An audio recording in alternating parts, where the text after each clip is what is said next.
asalaamaaleykum wa rahmatullahi taala wa barakaatuhu mbokk téléspectateurs yi yéen ñi nga xam ne yéenay seetaan seen télévision Al Mouridiyyah ñoo ngi leen jaajëfal makkaan bi ñu nekk du lu ñu leen di fàttali ndax xam ngeen ne ñoo ngi fii ci chantier bi nga xam ne ci la ñu war a samp këru xasida yi te nag juróom-benn fan ci weeru sulet di bis bu ràññeeku ndax am na ci ponk yi nga xam ne ñooy mandarga bâtiment bi lu ci am solo lu ñu liggéey tey muy di kuule radier bi nga xam ne doon na tolluwaay gu ràññeeku ci fondement bi nga xam ne moo soxal bâtiment bi lee loolu sax moo waral ba jamono ji mbooleem corps de métier yi mbooleem techniciens yi waaye tamit mbooleem mbokk taalibe yi nga xam ne liggéey bi ñor na leen ñoo ngi ci chantier bi di ko doxal kon boole ñu teewloo taataan ñu dinañ leen digtal mbooleem xibaar yi ak liggéey bu am solo bi nga xam ne moom la mbokk taalibe di def fii di këru xasida yi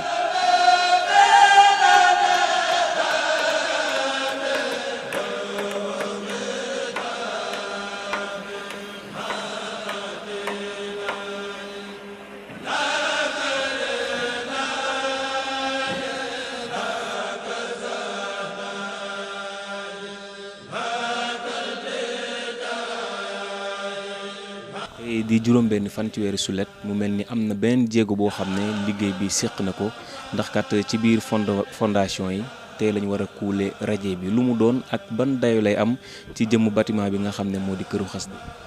waaw kon ni nga ko waxee kon tey day bis bu daanaka bis bu ràññee ko ci ñun buñ ko tàmbalee bi ñu defee tuuti historique nag dañuy gis ne Sëñ Mountakha Mbacké xalif général des Mourides bi muy nësër li nga xam ne di lancer projet bi di wax yéeneem kon ko xoolee léegi le 20 décembre la woon bu ma juumul kon bu ñu ko xoolee tey ak le 6 juillet kon daanaka bu ñu xoolee da nga naan lu yées juróom-ñaari weer la juróom-ñaari weer mu wax li nga xam ne mooy yéeneem ci defar li këri xasida yi ñu war a def nag projet boobu jëmmal ko phase étude dox fi phase étude nag doon lu am solo ci projet bi mënoon nag loolu rek waroon na mën a jël lu ëpp juróom-ñaari weer yi ñuy wax nii wala waroon na mën a jël lu war a mat at. kon xar baax dëgg da cee feeñ études yi kon bu ñu xoolee bi ñuy tàmbale projet yi tàmbale suñuy fondation da ngay xool ne côté avril la woon avril fi mu ne nii ñu ne juin juillet ñu mën a couler radier boo koy wax foofu ñu leeral li nga xam ne mooy fondation bâtiment dafa bari ay type de fondation am na ci fondation ñun li nga xam ne mooy li ñu concerné dañ ci am ñaari type de fondation muy fondation yoo xam ne ay semelles isolées la maanaam yoo xam ne ay semelles yu benn lay doon ak ay poteaux yi jóg ci kawam am nag li ci ràññiku mu doon li nga xam ne mooy radier général kon ñun ñaari type de fondation yooyu leen boole ci benn bâtiment loolu it dimension projet bi bu ñu xoolee suñ surface bâti emprise su bâtiment bi day toll ci lu toll ay 1900 mètres carrés kon loolu benn xaaj bi daanaka liñ jël lu toll ak 900 mètres carrés moom moo doon sous-sol bi it ñu defar ko mu doon loo xam ne fa leen bëgg a def lu jëm ci wàllu imprimerie bi kon yeneen partie yi nga xam ne moom dafa seq tamit bâtiment ba tey lu jëm ci auditorium bi am partie boo xam ne séjour xalif leen ko tuddee ak ay salon d'honneur ay salle d'attente yu fa nekk am partie boo xam ne ay salle manuscrit kon loolu bokkul ci sous-sol bi boobu boo xoolee partie yooyu moo am li ñuy naan ay semelles isolées yi tamit ni nim nii da ngay gis ne kon daanaka ñeenti bâtiment yuñ dajale auditorium bi dafa mel ni lu beru séjour xalif bi ak salon d'honneur yi ak salle d'attente yi nekk beru beneen bâtiment côté bi nga xam ne tam moo jëm ci salle manuscrit yi ak sortie arrière bi kon loolu doonaat beneen ñetti bâtiment léegi nag mu am bâtiment central bi xam ne loolu moom kon mooy sous-sol bi kon noonu la tënkee yooyu yëpp tamit dafa am li ñuy naan ay joints de rupture maanaam ñeenti bâtiment yooyu yëpp dañoo mel ni lu taqaloo mais jotewuñu dara ci fondation yi ba ca kaw lépp dañoo séparé wu kon loolu moom bu ñu xoolee kon bâtiment central bi loolu moom moo jëm li jël en compte muy sous-sol bi kon semelles isolées yi ñu doon wax boo leen ko xoolee seen image yi dina ko génne semelles isolées yi bari na ci yoo xam ne day doon nii naan ay semelles excentrées ndaxte kon ni ñu ko leeralee léegi bâtiment yi dañoo taxaloo ci bokkuñu kon semelles it ni muy taxawee day laaj li ñu naan ay longrines de redressement kon bari na ci li wër bâtiment central bi yëpp semelles yi ci ëpp dafa doon ay semelles yoo xam ne ay semelles excentrées la mu jël ay longrines de redressement am ci yoo xam ne i tamit beneen technique la ko ingénieur bi liggéeyee ndax ay contraintes yi ne amoon ci radier bi nga xam ne dafa am talon radier bi jëmmu bâtiment bi voile bi bu ñu ko jëlee da ci am loo xam ne da koy génne da koy déborder pour taxawaay bi gën a dëgër am na talon yoo xam ne dafa wër ci périphérie bi lu toll ak 1 mètre am conflit boo xam ne semelles excentrées yi ak radier yooyu da doon exiger ñu décaler yenn semelles yi nga xam ne bu ñu defee après suñu amorce poteau ci longrine yi lay am ay longrine yoo xam ne day doon longrine console mu jël ay départ poteau kon ñaari technique yooyu yëpp ingénieurs yi utiliser nañ ko yenn yi ay semelles excentrées yu ànd ak ay longrine de redressement yeneen yi doon ay semelles yoo xam ne dañ koy décaler après ci kaw mu am ay longrine console mu mën a jël ay départ poteau kon loolu tamit ñi ngi ciy saluer ingéniosité bi nga xam ne wane nañ ko ci sunu bureau d'études yi ci délai bu gàtt boobu yëpp amaguñu plan yëpp sax waaye ñi ngi leen di sonal nañ leen trop ci exiger chaque fois fu ñu ci toll fu ne ñu adapté wu par rapport ak besoins yi reprendre calcul yi s'il le faut pour defal ñu ñu bëgg kon bu dee ci wàllu tënk ci wàllu fondation kon ñaari type yooyu la bu ñu ñëwee nag après mën nañ gën a leeral bu ci nekk dans les détails li nga xam ne moom moo ci aju. ràññeeku na ci mooy radier bi nga tudd sànq bu bokkut ak semelles yi ak yi nga xam ne ñu nekk excentré kon ndax mu nees naa ñëwaat ci programmation bi ak i tamit ginnaaw lu jëm ci wàllu matériaux yi moom yemm na loo xam ne lu jiitu ngeen a tàmbale programmation yi noonu lañ koy doxalee ndax chantier bi day nekk en rotation 24 heures sur 24 ak it maanaam lu jëm ci ressources humaines supplémentaires ak corps yi nga xam ne ñooy intervenir ci chantier yi. waaw kon balaa maa ñëw sax ci radier bi li ma doon wax léegi ci semelles yi parce que dañu bëgg woon li nga xam ne mooy bilan d'étape fi ñu ci toll ñu xam évolution chantier bi li ñu doon wax léegi mu jëm ci wàllu semelles isolées yi. semelles excentrées yi longrine de redressement yi kon loolu da ngay gis ne bu ñu ko doon xool en pourcentage exécuté nañ ko pratiquement à 98%. xëy na quelques rares semaines yoo xam ne dafa jege woon trop radier bi yooyu leen stand-by mais semelles isolées yi semelles excentrées yi yooyu longrine de redressement ba ci amorce poteau yi yooyu yëpp avancement pratiquement da nga naan à 98% def nañ ko. ba ci longrine supérieure yi commencé nañ ko bu dee génn nañ ci biti après dinañ ko mën a constater ñu gis ne ñi ngi ci coffrage longrine supérieure yi suñ longrine nag dañuy mel ni mook wala amorce poteau yi dafay tolloog daanaka poteau parce que am na ci yoo xam ne hauteur yi dañuy jëm ba 4 mètres wala 4 mètres 50 par rapport ak profondeur fouille bi nga xam ne moom la ñu exiger woon kon loolu daanaka mooy partie bële ci wàllu exécution bu dee léegi ci wàllu radier bi nag moom nga xam ne moom mooy li tax a jóg tey liggéey bi dëgg-dëgg mooy tàmbale coulage bi bu ñu koy xool ci globalité dañuy gis ne radier bi volume surface sous-sol bi day toll ci 900 mètres carrés mais surface sous-sol boobu ni ma ko waxee ci wàllu conception ci radier bi dafay am talon dafa am ay débords yoo xam ne dafa génn voile yi renforcer ci biti kon loolu bu ñu xoolee surface bi radier bi globalement dafay tolloog 1100 mètres carrés loolu ci wàllu surface. ci wàllu surface bu dee ci wàllu hauteur da ngay gis ne 90 centimètres leen am radier bi globalement mais am na ci ay poteaux yoo xam ne poteaux intérieurs yi am na ay renforts yoo xam ne dañ ko décaissé woon de 30 centimètres mu doon ay poteaux de semelle ay semelles yu ñu renforcé ci suuf poteaux yi ay dimension 2 mètres 60 carrés ak ay hauteur de 30 boo xoolee kon ci niveau boobu hauteur u radier bi ak renfort bi day tolloog 1 mètre 20 mais surface radier bi 1100 mètres carrés la hauteur bi di 90 bu ñu ko xoolee en volume day tolloog kon 990 mètres cubes de volume béton yu ñu war a couler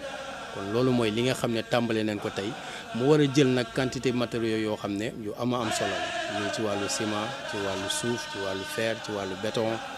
yooyu yëpp tamit mën nañ ñëw ci détails yi pour leeral bu ñu noppee nag après mën la wax nag exécution bi ci coulage bi ni ñu ko organiser ak li ñu ci jàpp par rapport ak équipe bi waaw. xuus tuuti ci jëmm li nga xam ne mooy dayo gi muy am nawet bi jege na waaye comme li nga wax diir bi nga xam ne sëñ bi doon na liggéey bi joxe ndigal am na ci tawféex bu feeñ ci par rapport ak délai yi nga xam ne daan nañ yaakaar si yenn saa yi mën na ko ëpp lool waaye ngeen toll ci tàmbali ngeen fondation yi ba tey di dawal rajo yi loolu noonu boo ko doon xayma ak tamit jeexit bi mu am li jiitu nawet bi ak tolluwaay bâtiment bi ci ëllëg. waaw kon ni nga ko waxee par rapport ak nawet bi ni mu duggee si nii nga xam ne ñun dañoo ne ci course contre la montre kon li ñu njëkk a def boo xoolee ferraillage bi fan yii diggante bi da nga naan 2 semaines yi ñu génn yëpp wala 3 semaines yi ñu ngi woon ci ferraillage bi parce que ferraillage bi di ci liggéey bu mag a mag ci radier bi dafa am ñaari lii kon lii inférieur ak lii supérieur ak ay renfort yoo xam ne tamit da cee am pàcc bu rëy bu dee ci wàllu ferraillage bi da ngay gis ne lii inférieur ak lii supérieur yi yëpp ñaari nappe inférieur nappe supérieur bi yëpp ay fer de vin la ay fer de vin moo ne ci suuf ci ñaari côté yi nga xam ne buñ ko lalee nappe inférieur lii supérieur bi loolu lépp ay fer de vin la am ay renfort de 20 am côté yoo xam ne tamit ci côté poteau yi dafay am li ci gën a néew ay fer de 16 moo ci ne comme ay renfort kon loolu tamit liggéey la woon boo xam ne waaye biñ ko njëkkee def ba nga xam ne lii périphérie bi dañ ko njëkk a sécuriser maanaam ñàkk ko ci ay coffrage yoo xam ne da ngay gis ne hauteur u radier bi bu dee 1 mètre 90 la ñun def nañ coffrage yoo xam ne moo wër radier bi yëpp hauteur u 1 mètre 20 nga xam ne bu doon taw ba am sax ay affaissement suuf si bu wàccee tamit mënutuloon dugg ci biir bu tawee ndox bi wàcc ci digg bi rek mooy mën a wàcc kon boobaa dañuy sécuriser complètement suñu coffrage nga xam ne dara mënatu ko dugg di ko affecté kon loolu mooy liggéey bi njëkk bi nga xam ne def nañ ko waaye mu am tamit beneen fànn boo xam ne moo jëm ci wàllu réservation yi ni war a def par rapport ak lot technique yi parce que ci biir radier bi am na ci partie boo xam ne day doon bâche à eau moo war a doon réserve mbànn réserve ndox bu bari comme ni ngi waxee baaj benn baaj bu mag boo xam ne dañ koy am ci suufu rampe bi kon loolu yi tamit da ci am liggéey boo xam ne moom moo ci aju ak distribution bi war a am pour li wàllu sécurité incendie te day am réseau RIA yoo xam ne muy réseau incendie armé yoo xam ne dañ koy waajal nga xam ne bu amoon ñaan ñu ko yàlla bu amoon lu mel noonu day am ay raccord yoo xam ne dañ koy xëcc rek mu nekk sous pression day mel ni genre bouche d'incendie yi ni installé mais ñun ci biir bâtiment bi ci niveau sous-sol niveau yëpp day am ay réseau boo xam ne noonu lay def alimentation bi nag day jóge ci bâche à eau bi kon loolu day laaj benn dispositif ci wàllu plomberie ak ci wàllu sécurité incendie préinstallation yooyu yëpp tamit dañuy gis ne daanaka semaine bi yëpp ci wàllu lot technique yi bi rajo bi noppee waroon neen mën a couler waaye da nga gis ne da koy am liggéey yoo xam ne dañ ko cee war a def mooy lot technique yi mu jëm ci wàllu sonorisation mu jëm ci wàllu vidéo surveillance yi contrôle d'accès yi wàllu électricité plomberie climatisation désenfumage déshumidification yi kon loolu lépp kon ni ñu ko waxee ci njëlbeen gi ñun bâtiment bi ñuy defal day méngoog jamono nga xam ne day doon nii naan bâtiment wu intelligent contrôle yi lépp day doon loo xam ne sur ordinateur ci fànn yëpp ba ci li nga xam ne mooy pompe de relevage yi parce que ci sous-sol bi am na partie boo xam ne dafa am ay toilettes kon day am dispositif boo xam ne day dëppoog moom am ay pompe de relevage yoo xam ne loolu lépp de façon informatique moo koy contrôler nga xam ne niveau yi bu wàccee da la koy signaler pompe bu ci doxul da koy signaler nga xam ne ay pompe fu ñu ci war a def benn pompe ñaar leen fa waajal yoo xam ne bu amee benn bu doxul mu am pompe de secours te loolu lépp li koy contrôler ay ordinateur ak yooyu lépp kon loolu lépp moom boo xoolee ba ci léegi électricien yi ba ci tey ci suba ñu ngi ci seen i réglage seen i frottage ak def ay réservation kon loolu moom da ngay gis ne benn partie la waaye fi ñu toll nii nag àgg nañ ci war a mën a li nga xam te sotti li nga xam ne mooy béton bi béton bi tamit dafa am loo xam ne ñun dañoo am formulation la xam ne formulation de béton du rek duñ ko def coulage u aal yooyu nga xam ne nit ñi dañuy ñëw ñu jaxase béton beeg ay peel ak suuf ak yooyu waaye lépp ci ay natt leen ko tëral waaw dafa am li naan formulation de béton plan béton armé bi moom mooy li nga xam ne mooy structure bi moo ñuy génneel poteau yi fi mu nekk fi voile yi war a jaar ni muy toll ak loolu lépp kon loolu moom plan bi globalement mais formulation bi mooy béton bi ci boppam dosage bi béton li koy composé mooy day am ciment bi moom dañoo spécifié wu ci ciment 42.5 moom mooy li nga xam ne moom la formulation bi joxe moom leen utiliser bu dee wàllu suuf yi tamit def nañ ci ay études yëpp boo xool ne suufu njaareem moom leen utiliser waaye donte suufu njaareem la sax dañuy gis ne doyut ci wàllu qualité bi mu waroon am dañ koy améliorer ak li nga xam ne moom la ñuy naan basalte 03 mooy lu mel ni genre pëndëx béton bu ñuul bi mais mu xaw a jege tuuti suuf ak béton bu sew bi kon loolu daanaka da nga naan ñaar yooyu ngay boole mooy doon suuf si loolu yi tamit am na quantité boo xam ne bu ret bu ci ne dañ koo marqué natt ko li nga xam ne moom lañ ci war a def kon day am suuf am li ñuy naan basalte 03 am basalte li nga xam ne mooy 3,8 am basalte bi nga xam ne mooy 8,16 kon lu ci nekk tamit am na ci quantité boo xam ne moom la ñuy natt ci buret door koo def ci bétonnière bi mu gâché ko ñu door ko couler ndox mi tamit dañ koy yemale kon day doon daal loo xam ne lépp dañ koo teg ci normes yi nga xam ne moom leen fi teg buñ ci noppee yi tamit dañuy def li nga xam ne mooy ay éprouvette def génne ay échantillon ci béton bi xool qualité bi bu boobaa après dañ koy yóbbu laboratoire ñu def ci ay écrasement à 7 jours à 28 jours résultat yi ñu fi amagum boobu léegi tamit dañuy gis ne yooyu yëpp day dépasser li nga xam ne mooy normes yi maanaam qualité bu ñu doon laaj 25 di nga am daanaka lu jege 30 wala lu ko ëpp ci qualité béton waaw. du yàgg du ñàkk am na càmbar yoo leen war a def waaye nag mënee su ko def loolu da ngeen jeexal bis bu njëkk bi ci projection ñaata ban délai ngeen jàpp ne warees na ko mën a liggéey boobu wala boog day ittewoo ngeen xaar ba bis bu njëkk bi jeex ak it renfort yi nga xam ne dañ koy jot ci mu ñu mën a jàpp ci liggéey. waaw bu dee li ngay wax ni moom kon dafay jëm ci wàllu personnel bi ak planning bi loolu balaa ma ciy ñëw sax mën naa la wax ci wàllu dayoo li nga xam ne mooy dayoo coulage bi ñuy xaar. bi ma la waxee léegi sànq ni surface su rajo bi toll ak volume bi ni muy toll quantité matériaux li muy laaj boo jëlee ciment lu mel ni ciment moom prévision yi dañuy xalaat leen couler lu toll ak 350 tonnes ciment 42.5 boo ko doon jël ci li nga xam ne mooy suuf rek day toll ak lu mat 220 mètres cubes boo jëlee lu mel ni basalte 03 bi day toll ak moom it 200 mètres cubes. bu jëlee 3-8 bi day doon 340 mètres cubes bu jëlee béton 8-16 bi moom 560 mètres cubes ndox mi tamit daanaka dina jege lu mat 30 mètres cubes 30 mètres cubes bu ndox eau de gassage kon ndox bi boo gisee tamit lu am solo la ci liggéey bi moo tax am na disposition bassin boo xam ne mu ngi fi bassin bu mag am benn camion citerne boo xam ne moom bu 30 mètres cubes boo xam ne disponible na pour ñëw en renfort. bu dee kon ci wàllu personnel bi da ngay gis ne Hizbut Tarqiyyah yàgg naa am ay travaux yu mag am nañ ci expérience xam naa bari ancienne génération bi ci bëri namoon nañ lu mel noonu ndaxte yàgg nañ am ay travaux lu mel ni building bi ñu koy liggéey noonu la demee mosquée Hizbut Tarqiyyah kon ci principe boobu la kon loolu yi tamit da ngay gis ne ñëw neen waaye expérience bi pas-pas bi yokku na waaye expérience bi tamit yokku na ci fànn googu. kon da ngay gis ne équipe bu waa Touba ñoom ñi ni prévoir 2 jours yi kon ñoom ñoo jël engagement ñëw renforcer li nga xam ne mooy effectif bi fi newoon ñoom ñu ñëw en appoint jàppale gars yi ci wàllu coulage ñu am pas nag def ko liggéey boo xam ne du taxaw maanaam day liggéey day doon 3x8 ay équipe yoo xam ne day doon 3x8 nga xam ne 8 heures lañ doy doon muy 24 heures sur 24 ñuy tourner kon loolu yi tamit da ngay gis ne noonu lañ ko jàppoo fii ñuy tàmbale nii équipe bi fi nekk. xëy na ci journée bi tàmbale bi dina xaw a am tuuti ay gàllankoor le temps ñuy jël rythme bi ak yooyu yëpp waaye jàpp nañ ne ci biir semaine bi lépp incha allah dinañ ko war a mën a matal te gis nañ ne bari na ci ay suñuy morom membre yoo xam ne xëy na soriwuñu ñi ne féeteeg Touba ñoom it ñi ngi waaj ba ci waa Dakar ñi ngi waaj def équipe boo xam ne ñoom it dañ ciy ñëw jàpp ànd ko li nga xam ne moom mooy personnel bi fi ne woon naka jekk. waaw loolu tamit ni ma ko waxee woon léegi rek lépp luñ fiy def it ñooñu boo xoolee dañ leen di puusloo ay buret ñuy def suuf di def ciment te lépp dañ koy natt niñ ko war a nattee dosage bi lépp kon duñ ci def lenn ci parax wala ci yàkkamti noo xam ne dinañ ko def ci moom maanaam aalu murit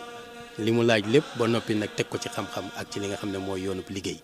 yaakaar naa ne buñ defee journée tey bi dinañ mën a def ay projection def ay estimation par rapport ak équipement yi ak personnel bi mën a xam fii ak kañ dinañ mën a noppi liggéey bi ci gën ngaa rafete anam. kon mbokk yi ñoo ko teewloondoo kàddu yi nga xam ne moo soqeekoo ci sëñ Mamour Mboup fii nag ñoo ngi ci jëmm chantier bi nga xam ne moom la doon junni sànq rek ñu fas yéene feggoo ki nga xam ne moo yor jëmm liggéey bi muy sëñ Pape Kane moom nag waxtaan ak moom ci coulage bi nga xam ne ñoo ngi koy def gis nañ bétonnier yi gis nañ ouvrier di yëngatu waaye nag gis nañ mbooleen ñi nga xam ne dañoo am liggéey ci li nga xam ne moo di coulage bi nga xam ne moom la ñu def ba ci yenn membre yoo xam ne bokk nañ ci daara Touba fii ci dëkk bu sell bi ñëw rek wane si li nga xam ne moo di seen liggéey waaye tamit fësal li nga xam ne moo seen yéene ci liggéey bi kon dañu daal di ànd ak sëñ Pape Kane ngir indi ay leeral rek ci jëmm coulage bi nga xam ne ñu ngi koy def mu lëkkaloo ceeg mboolem technicien yi nga xam ne ñoo nekk fii di liggéey ci këru xasida yi. salaamaaleykum mbokk yi ñu ngi leen di nuyu di leen sant di leen gërëm di nuyu ñëpp ñu sant yàlla bu baax di sant sëñ Touba di sant sëñ Mountakha Bassirou di sant tamit suñu jëwriñ muy Serigne Atou Diagne ñu ngi leen di sant mbooloo mi yëpp jërë ngeen jëf. taxawaay ngeen am ci liggéey bi waaye tamit fàttali ñu tur bi ak sant. man Pape Kane laa tudd ñu wax Pape Mor Kane maay chef de chantier bi principal yore liggéey bi nekkal fi ki nga xam te ni mooy sëñ Atou Diagne ak sëñ Modou Mamoun maa ngi fi nekkal di suivre liggéey bi. juróom benn fan ci weeru sulet daa mel ni am na doyo boo leen egg ci liggéey bi am étape boo leen toll ci liggéey bi muy coulage rajo bi nga xam ne moo nekk ci biir fondement yi ñu bëggoon xam rek ci organisation ak mboolem ñi nga xam ne ñooy intervenir noo leen nosee mbir mi ba toor ko tey muy loo xam ne luy am solo la ci chantier. waaw lu ñu waajal la ay fan loo xam te ni waaj nañ ko ay fan yoo xam te ni préparé nañ ci lu yàgg loo xam te ni ci ferraillage bi ci plomberie ci électricité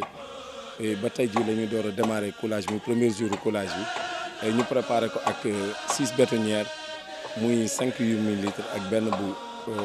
500 litres moom lañ ko préparé di commencé tey jii coulage bi nga xam te ni dañuy def par rotation équipe bu nekk di nga def 8 heures de temps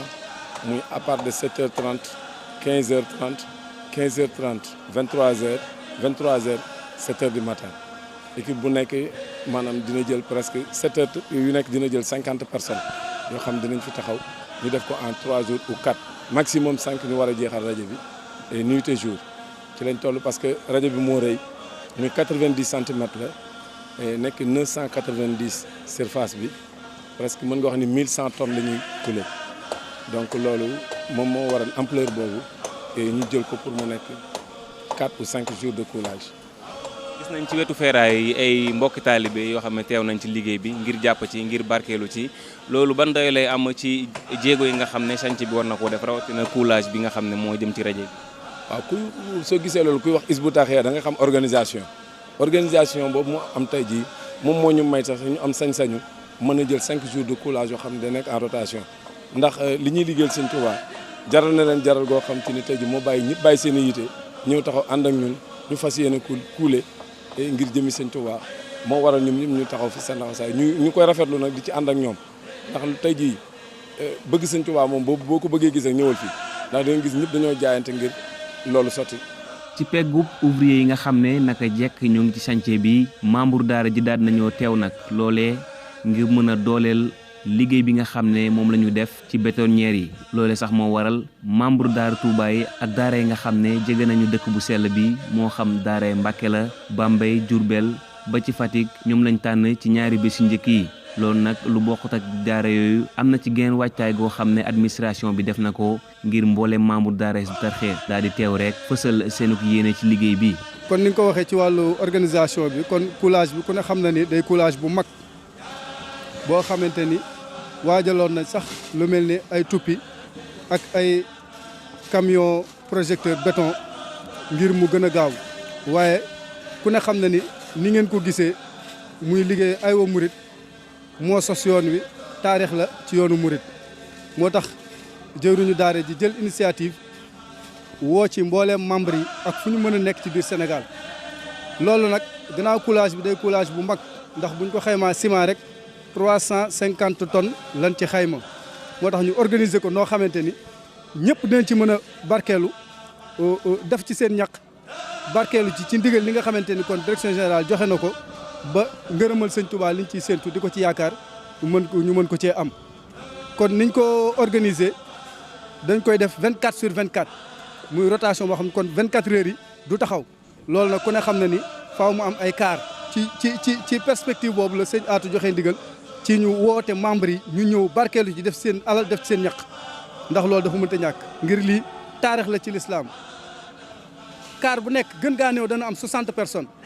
nga xam ne kon bis bi 180 personnes yoo xamante ni dañuy tourner rond mel ni course gooy wird kon day dem ba jeex mu dellusiwaat noonu lañ ko fas yéenee jàppoo ñetti fan ba ñeenti fan fas yéenee lépp àgg ci barkeb Sëñ Touba. man ni am na daara yu bëri yoo xam ne war nañ cee tabbi ñaari fan njëkk yi ñu dooree ko ci waa Touba ana yan daara la soxal ak itamit niñ ko organiser loolu ci tënk. kon niñ ko organiser loolu ci tënk kon daaray Touba nga xam ne gannaaw moo gën a jege ak lu mel ni daaray Mbàkke mi ci sës daaray Diourbel daaray Bambey ak daaray Fatick ñooñu muy axe 5 ak axe 3 la ñu boole ñoom gannaaw ñoo gën a jege ñu jël premier ak deuxième jour bu ñu liggéeyee ñaari fan axe 1 ak axe 2 te daaray Dakar supervisé ko war a gën gaa néew indi lu ma 30 personnes Rufisque war a indi 8 personnes Thiès war a indi 5 Mbour war a indi 7 Joal war a indi 6 Njagañaaw war a indi 5 loolu nag mooy bu ñu ko waxee mooy minimum li mënta ñàkk bu ko defee ñooñu bu Touba di jeexal buy bàyyi rek ñooñu dañ koy këf dem ak moom dawaat ak ñoom ñaari fan bu ñu dawaatee ak ñoom ñaari fan bis bu mujj ba juróomeelu fan bi bu fekkee àgg nañ ci nga xam ne kon Touba day dellusiwaat waaye bi yoon nag da koy ànd ak axe bële ci kaw ñu koy wax axe 4 muy daaray Saint-Louis daaray Louga daaray Kébémer ak daaray Tivaouane nii daal lañ ko organiser jàpp ni bu ñu ko defee nii ñëpp jàpp ci liñ ci bëgg muy ngërëmal sëñ Touba daan ko ci am ci barkeb Cheikh Khadim loolu ñu ngi ñaan ci barkeb sëñ Touba mu àgg ak jàmm ba direction générale ci njiital sëñ Atou ñu jébbal caabi ji sëñ Mountakha mu am ci ngërëmal sëñ Touba amaa leen ñu ko ci barkeb sëñ Touba.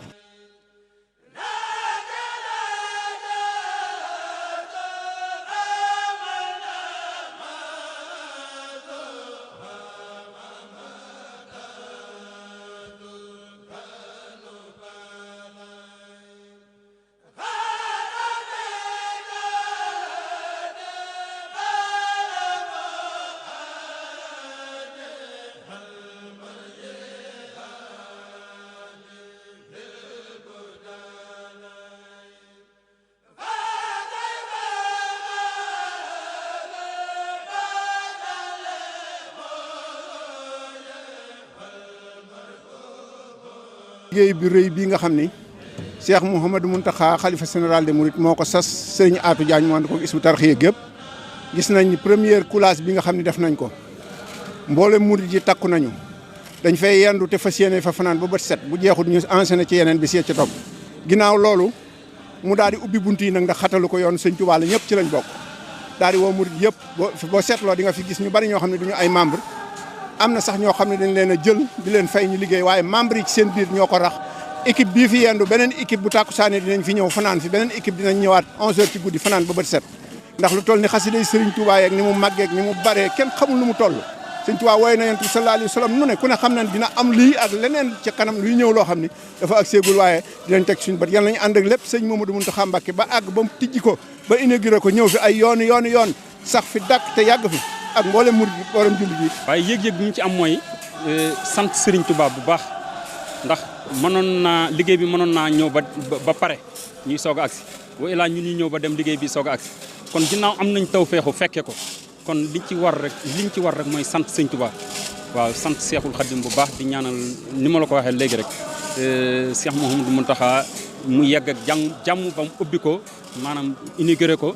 ci lépp ba naal ay yeneen i naal te lépp mu ànd kook murit yëpp Hizbut Tarqiyyah yëpp. mbokk yi ñoo ko déggandoo dégg ngeen mbokk taalibe yi dooree ko ci techniciens yi nga xam ne ñoo fiy liggéey ñoom sëñ Mouhamadou Mamoun Mbuub ñoom sëñ Pape Kane ak mbooleem ñi nga xam ne dañoo intervenir ba ci organisation bi ci biir daara ji loolu lépp ngir mun a taxaw liggéey bi nga xam ne benn ponk la waaye ponk bu am solo ci jëm tabax bi nga xam ne ñoo ngi koy tabax këru xasida yi di ndigal wu soqeekoo ci xalif général des Mourides ci diirum juróomi fan nag jàpp nañ ne ay équipe nañ fi teew lu bokkut ak ñi nga xam ne ñoo fi nekk des techniciens ak a jekk ngir rek fësal seenug yéene waaye tamit wuusi ci ndigal li nga xam ne soqeekoo na seen kilifa muy ki nga xam ne moo di jëwriñ daara ji Serigne Atou Diagne ñoo ngi leen di jaajëfal bu baax a baax seen teewlu di leen dig daja ci yeneen jotaay yoo xam ne day soxal kuru xasaayid gi waaye tamit yeneen yoo xam ne day soxal programme yi nga xam ne mooy seen télévision Al Mouridiyyah